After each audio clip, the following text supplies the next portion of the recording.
I would say good afternoon to all of you. Regretfully, in my mind and my body right now, it is still very good morning. So, guten Morgen zum alle.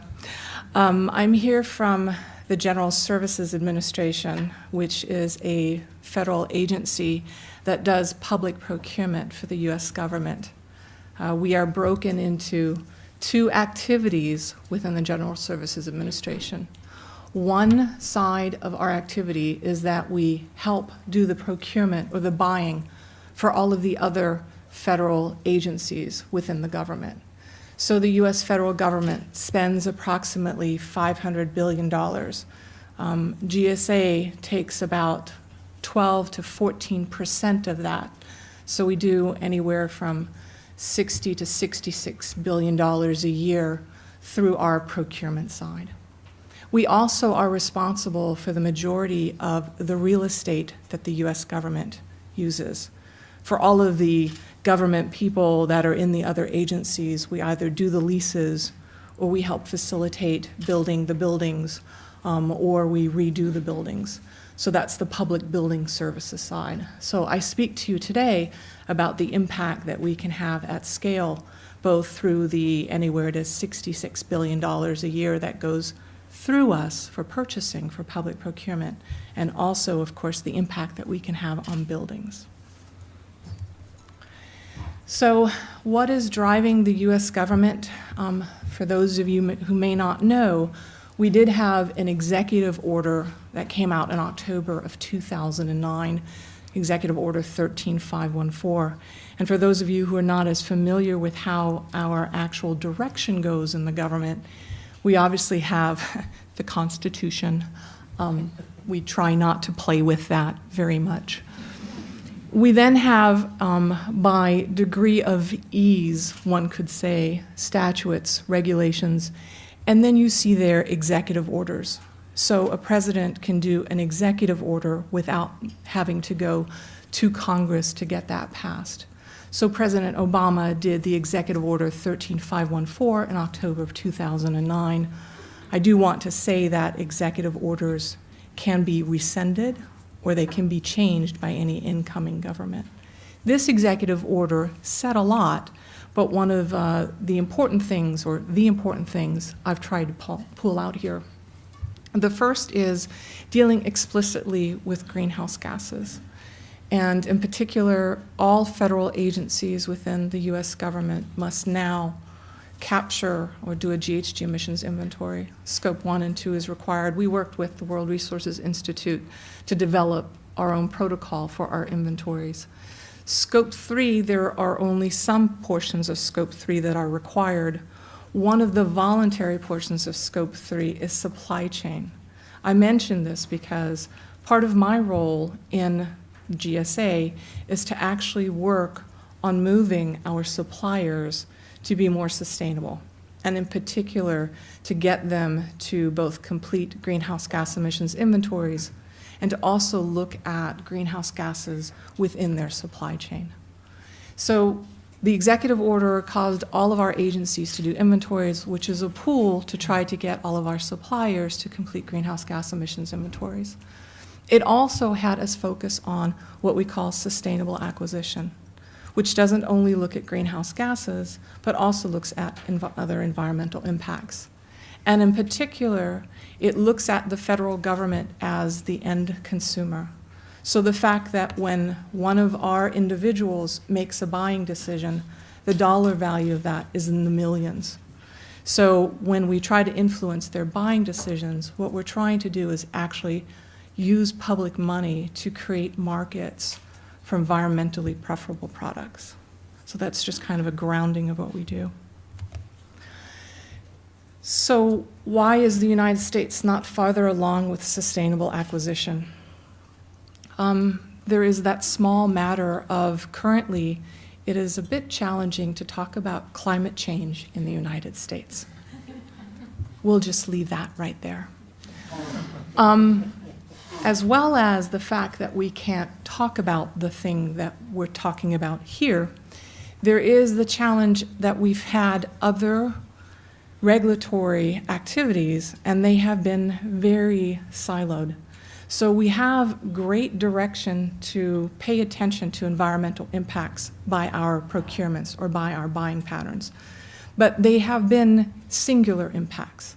So we have directions to look at water, we have directions to look at energy efficiency, bio-based, recycled content, but there's nothing that tells us how to prioritize that or how to actually implement it in a holistic system way, and how to do that within procurements.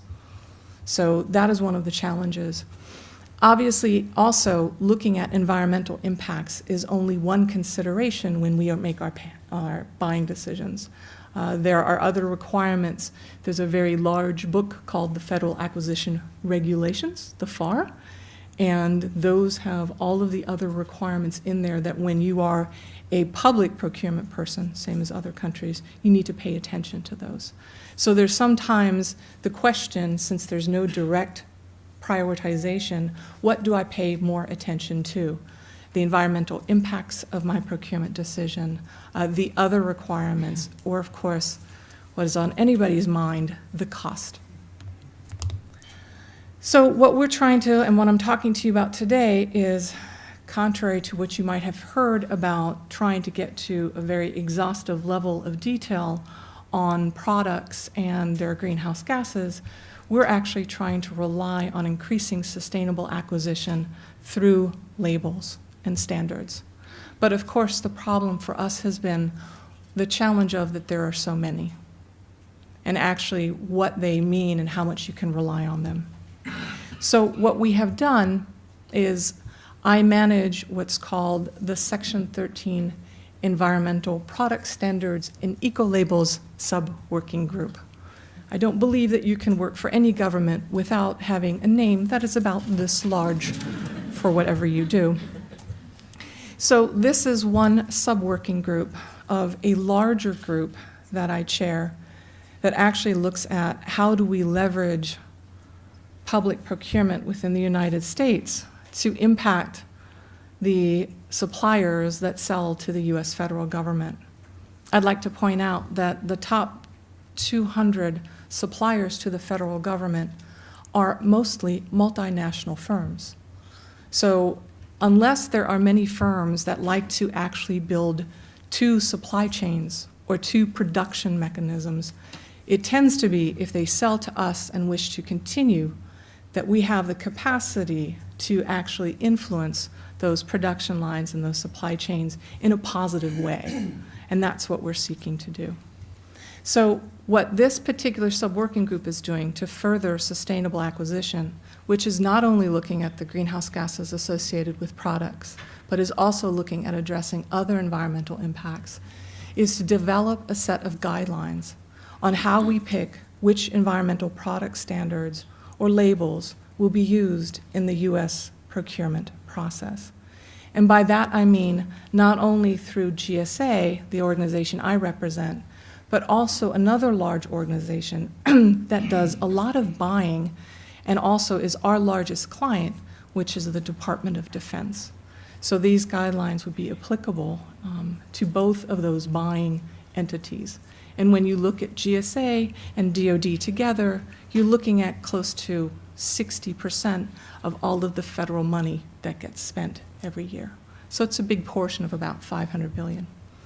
So we were supposed to create a set of guidelines to pick standards and labels, and basically to simplify what is sustainable procurement or acquisition by our workforce, and also to help increase market share for sustainable product providers. So we have an executive order that is telling all of our agencies that they are supposed to, 95% of the time, choose a sustainable product. And yet we have limited mechanisms right now to identify what those products are for those who are making the buying decisions. And that's why these guidelines to decide which product standards or labels we're going to use are so important.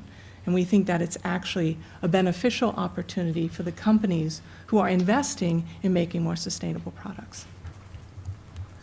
So how did we first come up with the guidelines? We obviously, at the bottom, as I said, we have federal purchasing requirements already, and that's in that very book, that big book, the FAR. So we have to do those because those are the ones that we've been told over the last 20 years that we have to adhere to. Then we looked at the ANSI and ISO standards, and then also we looked at some of the best practices and principles that are in place now. And obviously we have looked at what other countries are doing and so forth. So what do the guidelines cover? The guidelines themselves, first you see, starting at my right, how the standard or the eco-label was created, the procedures used to develop and maintain it. The second is the standard substance. What content does it cover? And how effective are the criteria in the standard? Conformity assessment, which is the third. Basically, how can you verify, what's the verification that that entity that gave the label to a particular product, that they're actually making sure that that product meets their criteria for that label, that standard. And then the program management. Obviously, environmental impacts are not static. There are changes, so any program would have to have a mechanism to update itself. So we look at that also. So to talk about the standard setting and the standard substance, for the guidelines themselves, there are 14 guidelines that address standard setting.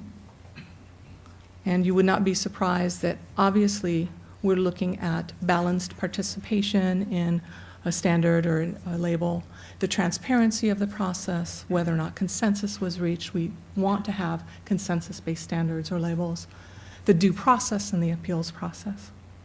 We also then, for standard substance, there's 12 guidelines that cover standard substance. First and foremost, of course, the product must do what the product says it does. So product performance is major. The scientific basis of the criteria of that standard or label, how well it's verified. We also look at life cycle considerations. We're very interested in the fact that does the standard or label address the entire life cycle? Hotspot focused, so you'll see notation there, very interested in multi-attribute labels versus single attribute labels. That's a major problem for our procurement people and something that I've already talked about, which is how do I prioritize? How do I know what I'm supposed to be paying attention to? So we're very interested in those that already have a hotspot focus. And then we're hoping to encourage impact and ingredient disclosure, thinking that very important. And for hazard-based approach means really looking at the toxicity or the chemicals and trying to already address chemical substitution. So we have two types of guidelines. Baseline guidelines.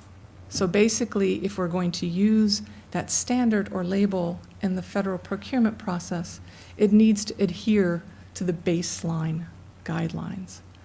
Those baselines are looking at whether or not the environmental and performance criteria are verifiable, the use of sound science, this should be science-based, what methodologies were used to both weight or aggregate the attributes that are covered. Again, we're more interested in multi-attribute versus single attribute, the hot spots, and so forth. Then there are leadership guidelines.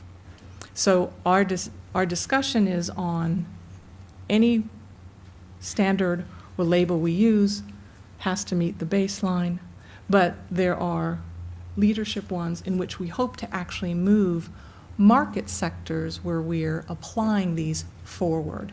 So for leadership, again, emphasis on looking at life cycle stages, a rationale why a particular standard or label doesn't address a particular aspect of the life cycle, that the environmental criteria look at chemical hazards and substitution. Again, we want data. We think data is very important. So ones that talk about the ingredients within the particular products. And then, of course, results of life cycle impact analysis. So I'm talking to you today because what we have done is we have just finalized these guidelines. And we have some recommendations on how we think the guidelines should be implemented within the U.S. procurement process. We will be putting the guidelines and those recommendations out for public comment the end of this month. We would welcome very, very warmly any and all commentary that you may have on the guidelines and the way that we think we're going to implement them. So I was told that, for the United States government, normally you don't see us coming to international meetings with our hat in hand, asking for things. I'm asking for your help here. What we're considering right now, implementation steps. First off, we want to establish, identify if there is a pre-existing database of labels that we can use, because we need to understand all of the labels that we would want to apply these guidelines against. And now what we're assuming is that there's not going to be a one big list of standards or labels, but we think that there'll be specific list by product segmentation or product category. So we're really hoping if there's a database of labels available that would be interested to be used in such a fashion to locate that. We want to identify the market sectors or product categories on the ones that we should focus on first. And what we've done is a hotspot study ourselves. We took all of our federal spend, so the entire money that the U.S. government spends, and we broke it down into prioritization of what we spend it on, and then within those, what, of course, have the primary environmental impacts. So we did an economic input-output analysis and used about 26 environmental impact characteristics to look at. So we already have that information, and so that is driving which of the market sectors we'll look at first. Then we want to, within those market sectors, do further analysis to understand basically the environmental impacts that are relevant to that market sector. Because obviously that will help us decide whether or not, well, first we'll look at the particular standards or labels that address those impacts. It also helps us figure out, because we've already had some discussions, there are some areas where the federal government spends money that there aren't enough labels or standards to allow for the competition. So we'd actually like to have just more than one. So there's the role that we can play, that my organization can play, in actually pooling industry and others together to highlight we spend money here, so we have interest in the formulation of a standard or label in this area. And then, of course, addressing trade-offs between environmental attributes and some of the other requirements that we have to meet. We also want to determine how to apply the guidelines within these selected product categories. And that's a big challenge, and we'd really like some help in figuring that one out. So I've talked already about that we think we can use the idea of there are baseline guidelines that you have to, if we use that particular standard or that particular label, that you have to meet them. And most of those baseline guidelines have to do with the formulation of the standard or the label, i.e. whether or not it was transparent, collaborative, consensus-based, and so forth. But there are other, such as the standard content guidelines, that we do not know whether or not they should be weighted or how we make those applicable to the product categories. So we'd like some help there.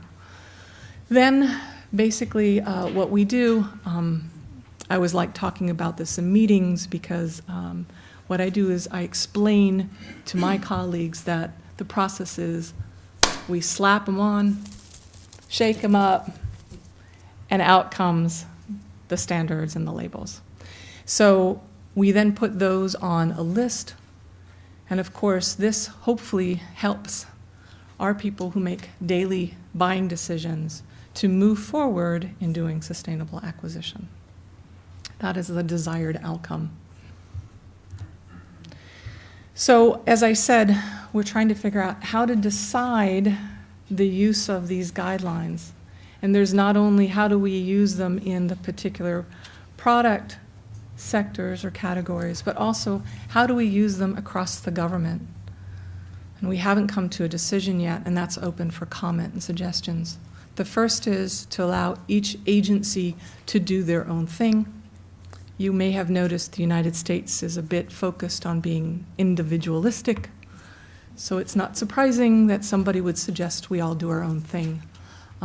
We believe, though, and our recommendations reflect, that that could lead to extreme inconsistency, market confusion, and not necessarily get us any further than we are right now. That we have a federal government body do this, but to be honest, we don't believe that there's actually a single federal agency that has both the expertise as well as currently the resources to do this. Third is a multi-stakeholder, non-governmental, so going to an NGO or an academic institution in which the U.S. government would have participation. Here we think that that may be giving too much emphasis to an entity outside of the government, too much power to that entity, since of course what they then would be doing really influences our buying patterns and our ability to be sustainable in what we buy. So currently the best option is the hybrid option. That's the option where some federal aspect, some agency actually identifies what are the sectors or the product categories that are of interest to us. And of course, as I talked about, we've already done our hotspot study, but we'd also look where are some of the largest environmental impacts, and then where are we lacking product standards and eco-labels. And that then a multi-stakeholder group actually does what I like to call the hard work, figuring out within them what are the impacts that we're looking at within those product categories, and what are the labels or the standards that are best used by the federal government to address those environmental impacts.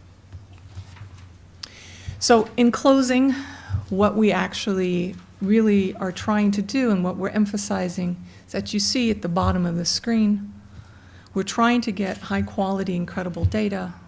Right now, there doesn't appear to be enough data for us to go to the very enviable path of trying to do a product-to-product comparison.